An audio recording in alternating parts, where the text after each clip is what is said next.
interfere in the 2016 presidential election.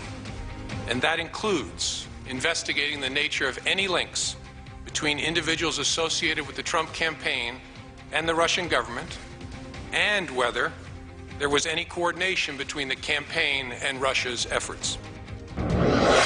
That was a bombshell announcement from the FBI Director James Comey, and on Friday, we learned that former Trump campaign chair Paul Manafort and former advisors Roger Stone and Carter Page said that they would speak to the House Intelligence Committee about the Russia controversies, and we're back now with the panel. Congressman Zeldin, I want to start with you. As a Republican, do you think, in all fairness, that the American people had a right to know before they went to the polls that this investigation of the Trump campaign had been underway for months?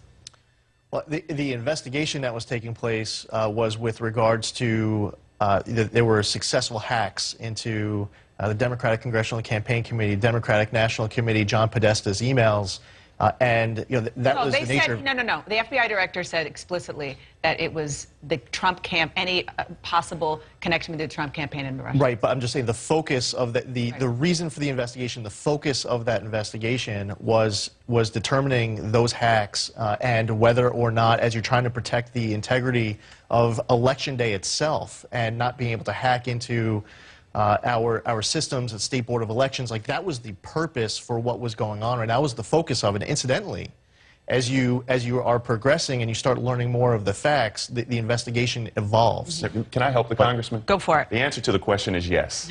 The American people deserve to know that there was an investigation going on prior to the election. Did you support Comey's letter 11 days before the election? Oh, I did not support Comey's letter. Okay, so you just contradicted yourself. I did not contradict myself, but what's good for the goose is good for the gander. And so the fact is, if you want to come out and say that I've been investigating Anthony Weiner and we found these emails on a computer and we're going to go and investigate these emails, that's fine. But the American public also needs to know, because you've said here, Rick Santorum said here, Sarah Huckabee Sanders, Kellyanne Conway, and all have touted this line.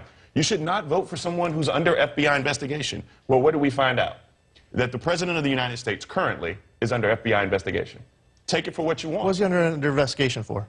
He and his associates in his campaign for collusion with the Russian government in this presidential election. We don't know. We don't know that first of all, there's no evidence of that. And number two, Dan, we don't know all due what's respect, there. Yes. Comey was not clear as to when the investigation about Trump's potential collusion began. I think what Lee is saying is that it started out not as an investigation of Trump or any potential collusion.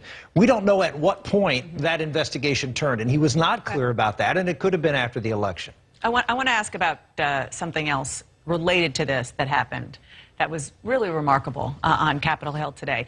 Congressman Devin Nunes, who's the chairman of the House Intelligence Committee, he had to apologize to Democrats and some of his fellow Republicans for sharing surveillance information with the White House and the public before he did so with members of his own Intelligence Committee. Listen to what John McCain said about that. I'm calling for the select committee or a special committee. No longer does the Congress have credibility to handle this alone, and I don't say that lightly. He says it lightly all the time, so that doesn't surprise me that John McCain. Well, what do you think? I think that I think it should be done by the committees in charge. Do I think Devin Nunes made a good call? No, I don't think he made a good call. I think he should have talked to his committee before he went to the president. And I don't think his responsibility is to the president. And so, but I would say on the other side, Adam Schiff has reminded me of Joe McCarthy. I mean, these rants about all these coincidences of and you know that have, if you string together, obviously show that there's a Russian conspiracy here with the Trump campaign, are absurd on its face, and he is being just as partisan as Devin Nunes is. I don't think it's partisan when you've got an FBI director saying that there's clearly been Russian interference somehow in our election. We need to have the facts. And Senator McCain is absolutely right. I do believe we need to have an independent commission. I think that what happened last week shows that it's impossible for there not to be political interference in the Intelligence Committees conducting this investigation. We're in too partisan environment, and when you're talking about a foreign government like Russia trying to interfere in our election cycles and Lord knows what else, we need an independent investigation. Congresswoman, did your colleague, Adam Schiff, go too far when he said this week that the Trump-Russia evidence is more than circumstantial? I don't think that he did. I don't have the information he does because he's not allowed to share it with me. But I think he is one of the most steadfast, even men that I know, and he would never say anything that didn't have truth to it. I admire the way that he's conducting this No one investigation. else has said that there's any Well, evidence of that. but No your one else guy has went said there's rushing any to the White House to try to protect No him one else, politically. on both sides of And the is that- aisle, in the Senate, no one else has said that. And if He's Devin not even- Nunes was coming out publicly and with evidence and allegations to make the president look bad, then the Democrats would be celebrating. You don't have to come to the committee first. If you want to go to the cameras and say anything negative at all with regards to the But do president. you wish that, as chairman of the Intelligence Committee, which historically has been bipartisan, the last vestige of bipartisanship in Washington, should he have? I agree with differently? everything that Rick just said. And you know, he's absolutely right in his analysis. I just want to point out, though, Real quick. how this would have actually played out if Devin was going out with something that makes the president look bad. Okay, fair enough. Thank you all for that Undermined great the credibility discussion. of that committee, period.